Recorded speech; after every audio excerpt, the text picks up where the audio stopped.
Hi guys, welcome back to the channel. It's nice to see you again. So today in this video, I'm going to be talking about why I started my tea business. I realized that a lot of people, because I don't really mention it all the time, a lot of people don't know why I got into it, why I started it. Most people would just say, oh, that sounds about right. That sounds like something you would do. I think that's cool or whatever, you know. You guys think that like I'm zen enough to sell herbal tea? Thank you. So yeah, let's jump right into the story. So back in like 2021, like the year I graduated college, even during college, I was on a lot of medication. I had insomnia, I had depression, I had anxiety, I was on birth control, I had medicine for everything. And eventually it caught up to my body, and my body started breaking down to the point where I actually I gained so much weight. I was like 180. Like, I lied to you not, I was 185 at 21. And I couldn't stand up longer than an hour. I couldn't walk up the hill that I walked up like for the past 2 years going to college or whatever. I couldn't walk up the hill. I couldn't stand longer than an hour. My knees would buckle. Oh my gosh, my body was just breaking down. And so I went to like a total of 4 different emergency rooms because it was interfering with me working. And so I went to 4 different emergency rooms to get 4 different opinions. Everybody's like, you're healthy, you're fine, it doesn't look like anything's wrong, have a nice day. You know, there's nothing I can do, have a nice day. And to be a black woman in this world, child, I felt unheard in that industry. I kept telling them, is something wrong with my body? And they're like, no, you're healthy, you're fine, But when I went to go see my primary doctor and I'm telling her what's going on, she kind of was just looking like, I can read people, okay? I can read judgment all over your face. Your body is going to tell you what's going on before your words come out your mouth. So when I looked at my primary doctor and her body language, I can tell that she was keeping something from me. Like, she's like, you're fine, you're healthy, you're just, you know, just take it easy. You should work out more. I'm a very active girl. What do you mean work out more? Like, whatever. But yeah, once I realized like she was keeping something from me, I just was like, okay, I'm over it. My primary is the one person I felt like, okay, if any of the ER people want to say that there's nothing wrong with me, fine. My primary has to know that there's something, like she has to find out something, right? No, she didn't. So I said, okay. I went home and I stopped taking my medicine cold turkey, which is very dangerous, very, very dangerous. I went through a lot with my body withdrawing from the medicine for about like 3 weeks. And at this time my body was adjusting to. So over in college, I put myself on a diet by accident. In college, I would get a lot of food poisoning because they wouldn't cook their meat all the way through. So like pork, turkey, and beef and stuff like that, they wouldn't cook the meat all the way through, to the point where even the chicken, sometimes it would be red or blood inside of the food. And I've gotten food poisoning so many times from the school. And so I stopped eating like their beef and pork and stuff like that. And so yeah, when I came home once I graduated, I continued to try to eat normally, and my body was rejecting it at that point because it's like a whole year of eating clean without this type of food. And then I started realizing my body couldn't digest the meat, like the beef, the pork and stuff like that. So I don't eat red meat anymore.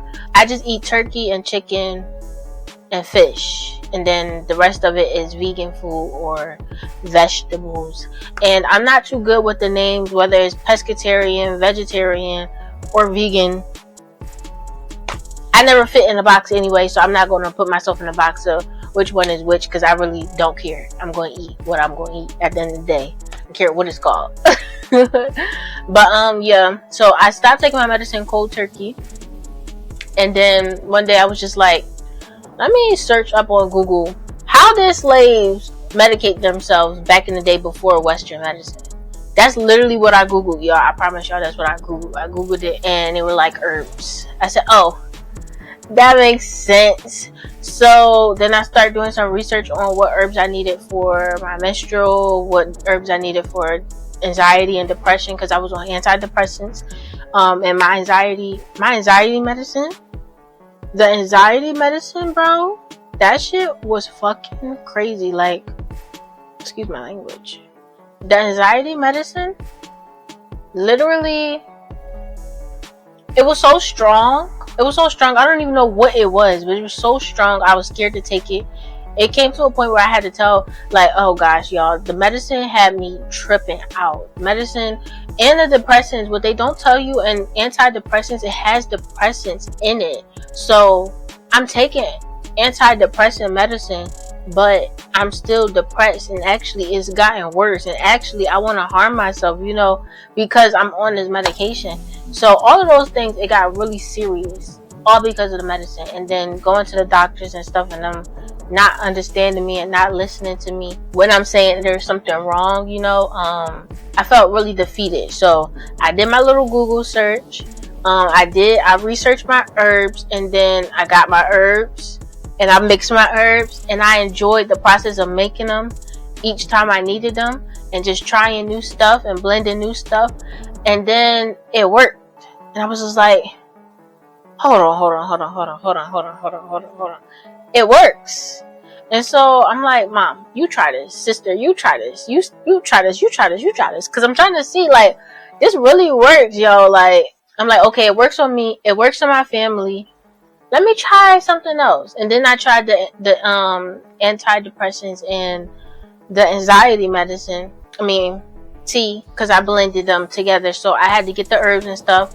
And that also worked. That one took a little bit of time, but that one also worked really well. And I don't really have the same problems that I used to back then, thankfully, So I do study my herbs, and when it comes to mixing and stuff, I take the knowledge of herbal tea very serious. It's still medicinal, you know what I mean? Like, that's very harmful, you know what I mean? If you don't consider it and the importance of it.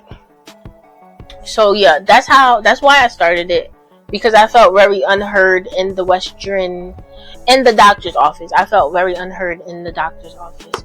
And that's not just my story. That's a lot of black women's story, y'all. That's a lot of black women. I know a lot of people in my family who go to the doctors, and the doctors are just like, we can just give you some Tylenol, that's it. And then, some of my family is allergic to Tylenol. And then it's like, I'm allergic to that. So then what? Like, we put our lives in these people's hands, and they go to school for all this time, and then we get to the hospital or the doctors, and they're like, there's nothing we can do. And it's like, huh?